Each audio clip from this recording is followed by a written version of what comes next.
Hey everyone, it's Marsha. Welcome back to my channel. Today we are making apple and cinnamon pancakes. So there's a little bit of apple and cinnamon mixed into the pancake, but then it's topped with this delicious apple and cinnamon and brown sugar topping. So let me show you how to make it. All right, so we're starting off with one large apple, or you can use two small apples.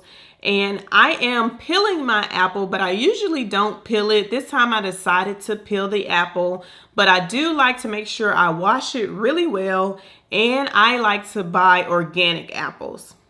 And so once my apple is peeled, I'm gonna go ahead and chop the apple into small bite-sized pieces. So I'm using my apple slicer first, and then I'm gonna go ahead and chop all of the apple into small bite-sized pieces.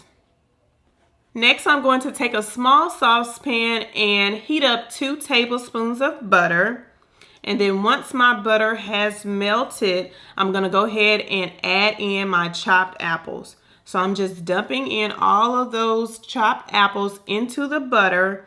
And I'm going to stir that up really well to make sure the butter is coating all of the apples. I want all of the apples coated in that melted butter.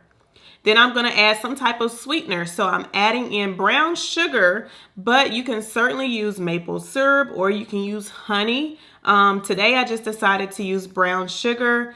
And then I add in my cinnamon and I stir that up really well. And then you just want to let this cook on low heat for about 8 to 10 minutes. Next, it's time to move on to our buttermilk. So I am making my own buttermilk by taking some milk and adding in some fresh lemon juice. So you can either use fresh lemon juice or you can use vinegar. Stir that together with your milk and let it sit for about 10 minutes. And then you will end up with your own homemade buttermilk. So that's just a little tip for you. All right, so now I'm moving on to my dry ingredients. So I have my flour. I just added some brown sugar. And now I'm adding in some baking powder, some baking soda, some cinnamon, and some salt. I am going to stir all of this together really well, trying to break up those clumps of brown sugar. And then just make sure all of the dry ingredients are incorporated really good. Next, moving on to my wet ingredients. So I got another small bowl and I am adding in 1 egg. I am going to beat up my egg really well. And then it's time to add in my buttermilk. So my buttermilk has been sitting to the side and now you can see it's gotten thicker. I'm trying to give you a close up here. You can see how the milk has gotten thicker and it looks like buttermilk. So that is homemade buttermilk, you guys. So I'm just pouring that into my egg, stir that all together. Then I'm going to add in some melted butter that I've already melted and I allowed it to cool down. So definitely don't add in hot melted butter to this mixture. Let it cool first. Then I'm going to gracefully add in some vanilla. I actually kind of spilled a little bit of it, but hey, a little extra vanilla doesn't hurt anybody. And then I'm just pouring that wet ingredient mixture into my dry ingredients. And then I'm going to gently fold the two together or just gently stir them together. So the key here is to make sure not to over mix your batter. So even though I may kind of fast forward or speed up this clip a little bit, trust me, I'm making sure that I don't over mix the batter. Next, it's time to add in some applesauce. So we're adding in applesauce to this mixture. And I just grabbed one of my daughter's Go-Go squeeze packs because it was just easier for me.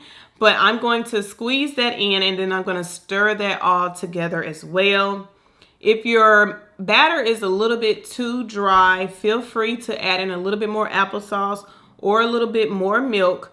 But you still want it to be thick. So you still want to end up with a fairly thick batter when it's all said and done. All right, so next it's time for the fun part. So I have a large nonstick skillet. I added in some melted butter and now I'm just gonna go ahead and scoop 1/3 cup of pancake batter into my skillet. And I'm making like small to medium sized pancakes. You certainly can just make one pancake at a time if that's easier for you. Then I'm gonna just try my best to flip each pancake. I'm definitely no expert at flipping pancakes, so just do the best you can. It doesn't have to be perfect, but if you have any tips on flipping pancakes, please let me know down in the comments below. All right, so this is my second batter. So I just wiped out my skillet a little bit, and then I noticed that my temperature was a little bit too hot. So I turned the heat down, and now I'm gonna add in my second batch. So it's very important to keep an eye on your heat. If your temperature is too hot and your heat is too hot, then you will burn your pancakes. So definitely cut your temperature down if you need to. Mine at this point is on medium low. And then I'm gonna go ahead and flip these two, and you will notice that these are not as dark as the first ones. And that is because I turned my temperature down. And yes, again, I am not an expert, you guys, at flipping pancakes. So I'm just scooting it back to the center, as you can see, to make sure it stays round. And then if you need to add a little bit more butter or a little bit more oil, whatever you're using, feel free to do so if you see your skillet is getting a little bit too dry. And then this is just showing you what it would look like if you just make one pancake at a time. So now it's time to add in our cooked apples that we've already cooked in our cinnamon and brown sugar. Next, I'm topping it with some pure maple syrup, and I started using pure maple syrup either last year or the beginning of this year, and I love it. It's a lot healthier for you, so I would suggest trying that out if you haven't already made the switch. And yeah, now you have your apple cinnamon pancakes. I hope you enjoyed this video. If you did, please leave me a big thumbs up down below. And as always, if you haven't already subscribed to my channel, please hit that subscribe button along with the bell so you never miss when I upload a video. Until next week, you guys, I'll see you later.